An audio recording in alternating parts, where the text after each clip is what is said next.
Bienvenue! Si tu souhaites découvrir ce qui se passe dans l'esprit d'une artiste, rejoins mes aventures. L'amour passionnel, l'amour stagnant, l'amour douloureux. Trois états du même phénomène, trois climats d'une même saison intérieure, trois visages d'une force qui traverse nos vies sans tenir compte de nos plans. L'amour passionnel commence par un choc. C'est une déflagration, pas un frémissement. On croit souvent qu'il s'agit d'une invitation à la douceur, mais en vérité c'est un chaos ordonné par le désir. Il nous soulève, nous retourne, nous étire, nous projette dans un excès qui ressemble à une vérité totale. Dans ces premiers temps, on ne doute de rien, ni de l'autre, ni de soi, ni de la possibilité que tout cela ne dure éternellement. C'est le moment où la réalité devient un décor secondaire. La vie professionnelle, les horaires, les contraintes, la logique, tout se met en retrait.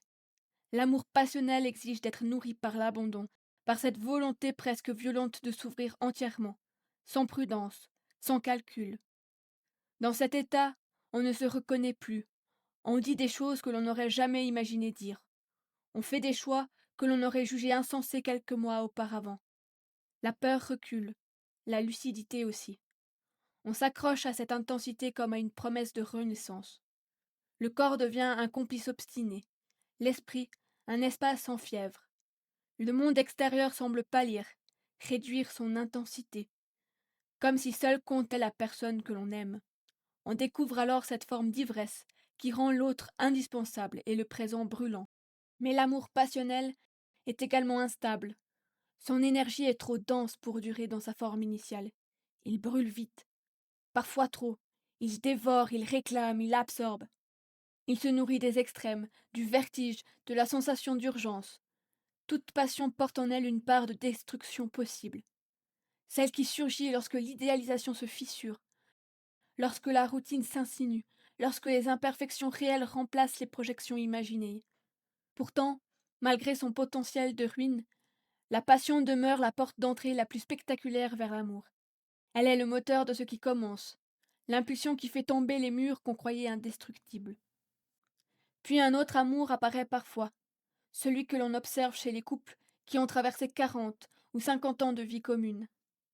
Cet amour-là est moins flamboyant, moins sonore. Il n'a plus l'éclat de la nouveauté. Il n'a plus la fougue du premier jour. Pour certains, il est une victoire. Pour d'autres, un enfermement discret.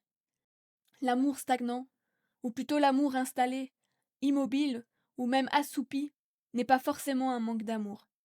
C'est souvent le résultat d'années d'habitude, de compromis, de renoncements modestes mais répétés, de gestes automatiques qui ont fini par remplacer les élans. On croit parfois que l'amour stagnant est un échec. Ce n'est pas toujours le cas.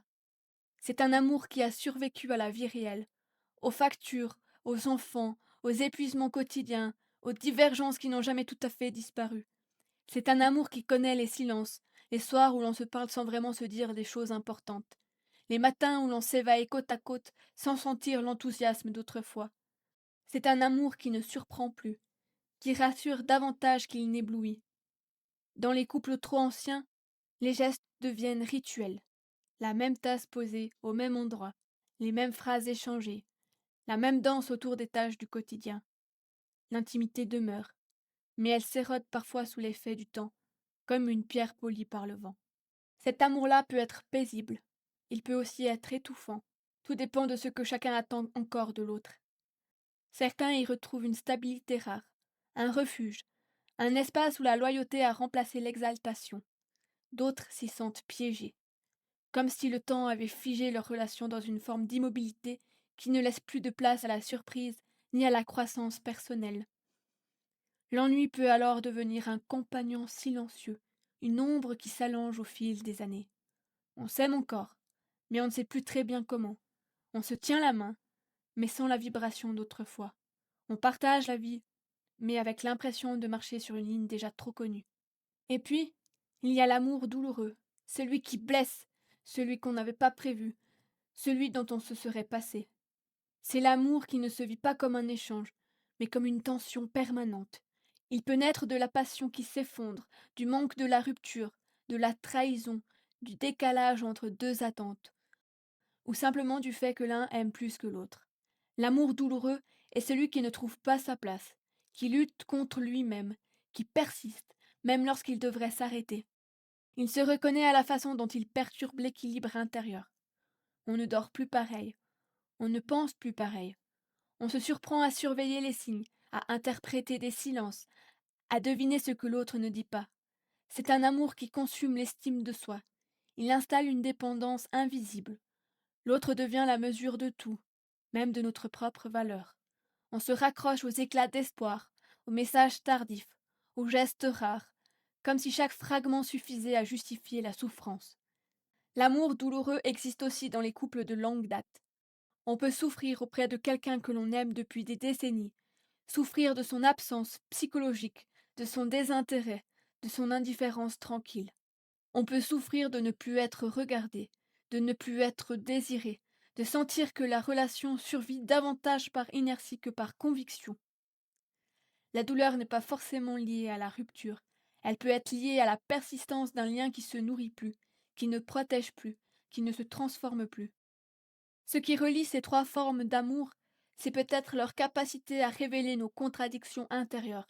Dans la passion, nous voulons la fusion totale, quitte à nous perdre. Dans l'amour stagnant, nous voulons la stabilité, quitte à renoncer à l'intensité. Dans l'amour douloureux, nous voulons ce qui nous échappe, quitte à nous abîmer.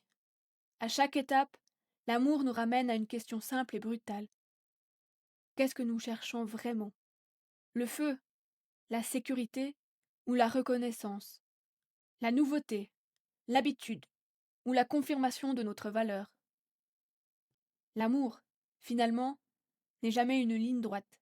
C'est un cycle. Il débute souvent dans la passion, il se transforme parfois en stabilité, et il peut devenir douleur s'il ne s'ajuste plus à ce que chacun est en train de devenir. Rien n'est garanti, rien n'est acquis. Chaque relation exige un engagement lucide, accepter la fragilité de l'autre, se confronter à ses propres limites, comprendre que le sentiment seul ne suffit pas à tout maintenir. Aimer, c'est avancer malgré l'incertitude, c'est accepter que le cœur puisse brûler, s'assoupir ou se briser, et pourtant continuer de croire qu'il existe dans ces trois états quelque chose qui vaut la peine d'être vécu. C'est peut-être cela, l'amour. Non pas une promesse de bonheur constant, mais la conviction qu'à travers ces formes changeantes, il nous apprend quelque chose sur nous-mêmes. Et si l'on y prête attention, cet apprentissage devient une manière de grandir, de se transformer, de comprendre que chaque amour, passionnel, stagnant ou douloureux, est une étape dans l'évolution de notre propre capacité à aimer. Si ce que je partage ici résonne, alors ce n'est probablement pas un hasard. L'atelier est un espace pour explorer ce qui se passe sous la surface à travers la peinture et le récit. À bientôt pour des prochaines aventures.